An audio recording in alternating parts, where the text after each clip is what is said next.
Assalamualaikum warahmatullahi wabarakatuh. Pada kesempatan kali ini saya akan menjelaskan materi mengenai Naive Bayesian untuk klasifikasi. Baik, yang pertama yang perlu kita ketahui yaitu adalah klasifikasi merupakan proses pembelajaran suatu fungsi tujuan yang mana fungsi tujuan tersebut memetakan tiap himpunan atribut X ke satu dari label kelas Y yang didefinisikan sebelumnya. Kalau kita gambarkan prosesnya adalah seperti berikut ini. Ada sebuah input yang merupakan atribut set, kemudian atribut set kita masukkan ke dalam model klasifikasi atau fungsi tujuan, dan selanjutnya akan menghasilkan sebuah output berupa kelas label. Model klasifikasi terbagi atas dua. Yang pertama pemodelan deskriptif dan yang kedua adalah pemodelan prediktif. Pemodelan deskriptif merupakan model klasifikasi yang dapat berfungsi sebagai alat penjelasan untuk membedakan objek-objek dalam kelas yang berbeda. Sedangkan pemodelan prediktif merupakan model klasifikasi yang dapat digunakan untuk memprediksi label kelas yang tidak diketahui pada suatu objek atau record.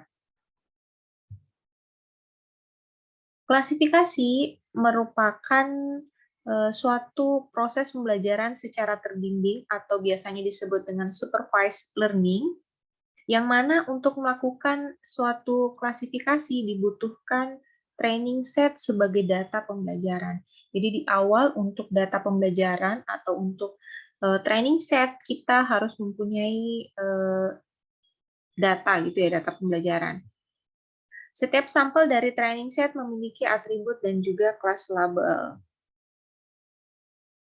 Ada dua tahapan klasifikasi. Yang pertama adalah learning atau disebut dengan training, dan yang kedua adalah testing. Pada tahap learning, pembelajaran menggunakan data training untuk metode Naive Bayesian Classifier. Nilai probabilitas dihitung pada proses pembelajaran atau pada proses learning ini. Sedangkan proses testing akan menguji model, ya. Pada proses testing akan menguji model menggunakan data testing, yaitu data yang berbeda dari data training. Di bawah ini ada dua gambaran mengenai proses training dan juga proses testing. Di awal kita akan mempunyai training data atau data training yang kemudian kita masukkan ke dalam proses learning algorithm atau algoritma pembelajaran. Setelah data training tadi kita masukkan ke algoritma pembelajaran, kemudian akan menghasilkan sebuah model. Model ini yang nanti akan kita gunakan pada proses testing. Di dalam proses testing untuk menguji model yang sudah kita dapatkan menggunakan data testing. Ya, data yang baru, yang mana data ini berbeda dari data training. Gitu. Data ini dipakai untuk menguji model yang kita punya, sehingga menghasilkan sebuah akurasi dari model yang sudah ada. Seberapa baik model yang sudah kita punya, gitu ya. Akurasi, di sini rumus yang kita pakai untuk menghitung akurasi adalah jumlah prediksi yang benar dibagi dengan jumlah prediksi keseluruhan. Sedangkan untuk menghitung error, jumlah prediksi yang salah dibagi dengan jumlah prediksi keseluruhan.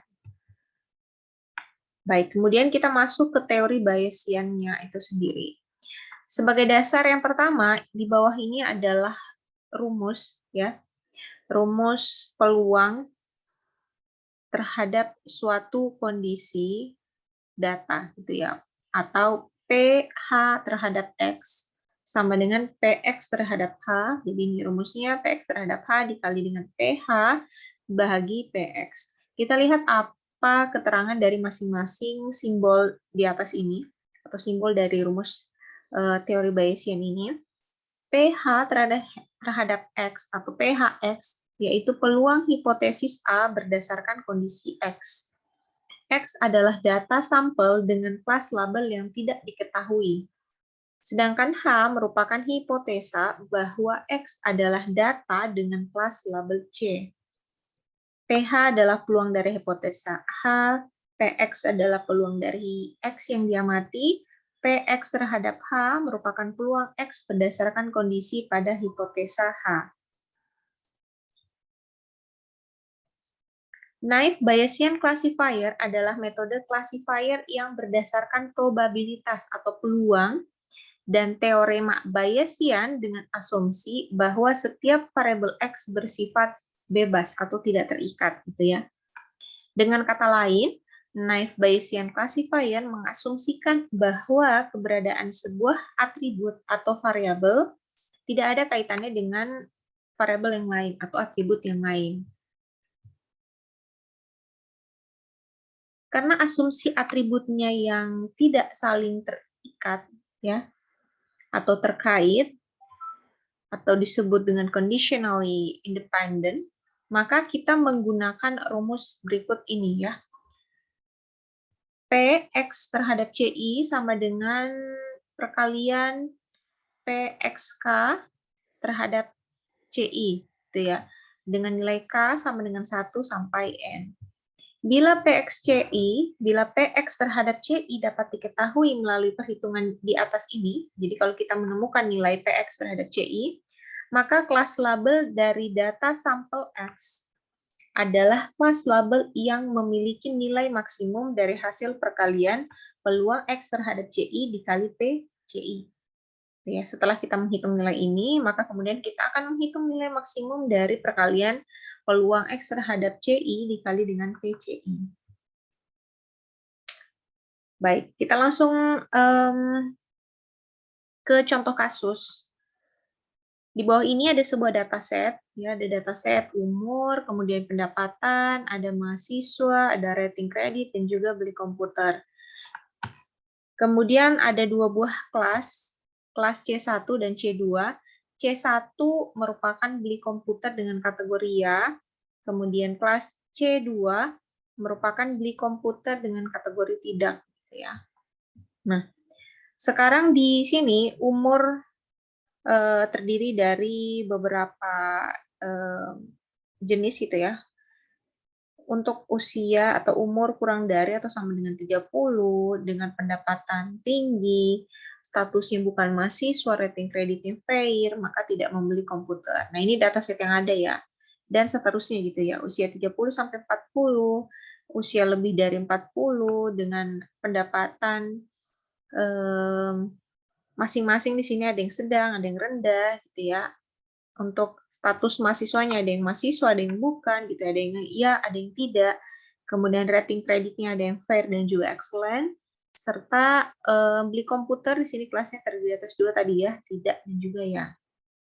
Pertanyaannya, bila data baru yang belum memiliki kelas sebagai berikut, jadi kalau kita mempunyai data baru yang belum mempunyai kelas, di sini kelasnya terdiri atas 2 ya, iya atau tidak, dengan kategori seperti berikut ini, kita katakanlah kelas X sama dengan umur kurang dari atau sama dengan 30, pendapatan sedang, mahasiswa sama dengan ya atau mahasiswa, rating kreditnya fair. Gitu ya. Jadi kira-kira data baru ini mempunyai atau masuk ke dalam klasifikasi kelas mana? Apakah C1 atau C2? Yang pertama, kita akan menghitung peluang XK terhadap CI untuk setiap kelas I. Gitu ya, untuk setiap kelas I. Yang pertama, untuk umur gitu ya, umur kurang dari sama dengan 30. Jadi data X untuk usia kurang dari sama dengan 30, kita akan menghitung peluang X terhadap CI untuk semua kelas ya. Jadi P umur kurang dari sama dengan 30 terhadap beli komputer iya. Sama dengan, jadi kita lihat di sini, yang pertama, untuk usia atau umur kurang dari atau sama dengan 30, ini, kemudian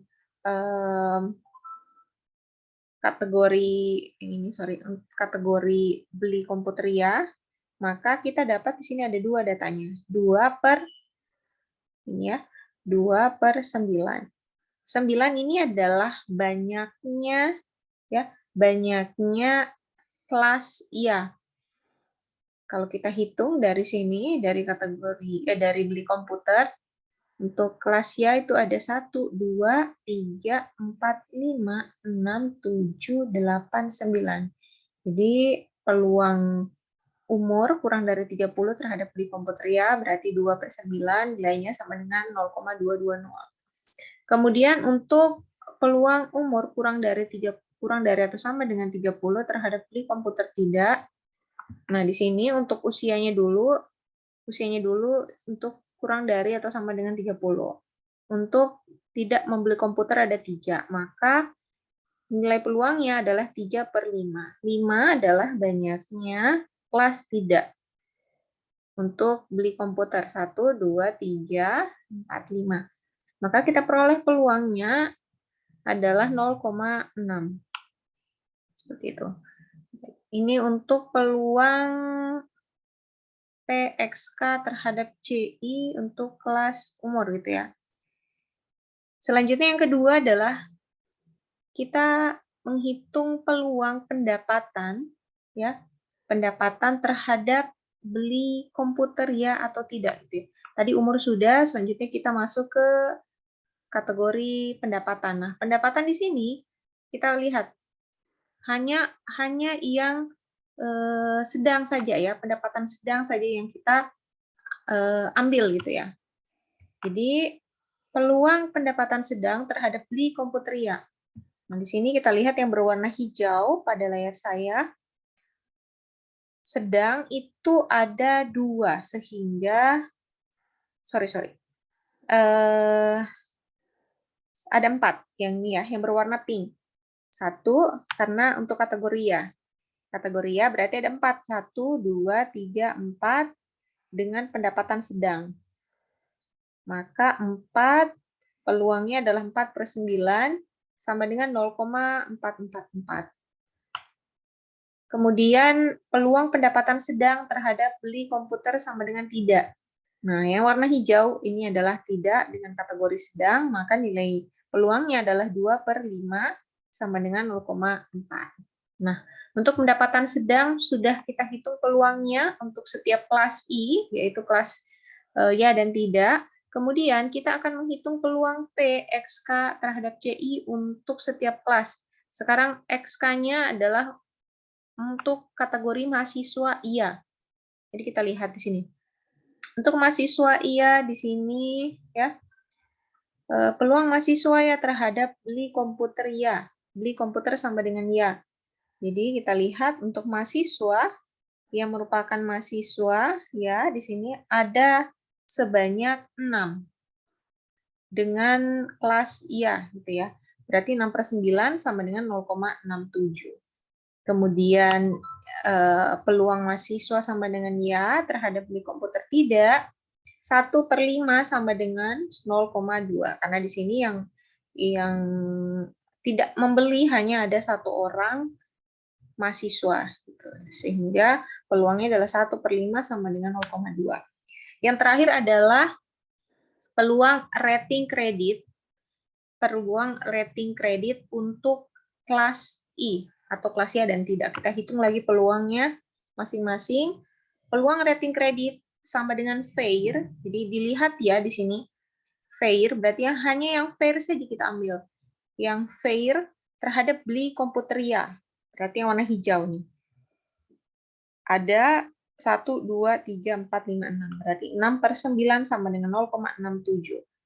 Kemudian peluang rating kredit sama dengan fair terhadap beli komputer sama dengan tidak. Atau yang tidak membeli komputer dengan rating kredit fair hanya ada 2, 2/5 sama dengan 0,4. Setelah kita menghitung semua peluang XK terhadap CI gitu ya, atau untuk setiap kelas I, selanjutnya kita menghitung nilai peluang gitu ya, total peluang XK terhadap CI atau perkalian semua peluang yang sudah kita hitung tadi, peluang XK terhadap CI semuanya kita masukkan ke dalam tabel. Ini dibuatkan tabel seperti ini supaya lebih mudah melihat gitu ya. Hitung peluang X terhadap CI untuk setiap kelas. Nah, Di sini kita lihat yang pertama adalah peluang X terhadap beli komputer ya. Kita menggunakan rumus ini. Yang ini adalah simbol P. Maksud dari simbol ini adalah perkalian. Jadi kita akan mengalihkan semua peluang XK terhadap kelas CI untuk kategori iya, gitu ya, beli komputer ya. Maka nilainya untuk peluang XK terhadap CI untuk kelas ya ada yang pertama 0,22, kemudian dikali dengan 0,44 dari sini untuk kelas pendapatan sedang, kemudian untuk status mahasiswa ya 0,667, dan yang terakhir adalah rating kredit fair 0,667. Dikalikan semua maka nilainya adalah 0,044. Selanjutnya menghitung peluang X terhadap beli komputer tidak. Sama juga perhitungannya seperti peluang X terhadap beli komputer ya. Kita kalikan semua nilainya. Di sini yang berwarna hijau berarti ya. Untuk semua kategori dari umur, pendapatan umur kurang dari sama dengan 30, pendapatan sama dengan sedang, mahasiswa sama dengan ya, dan rating kredit sama dengan ya.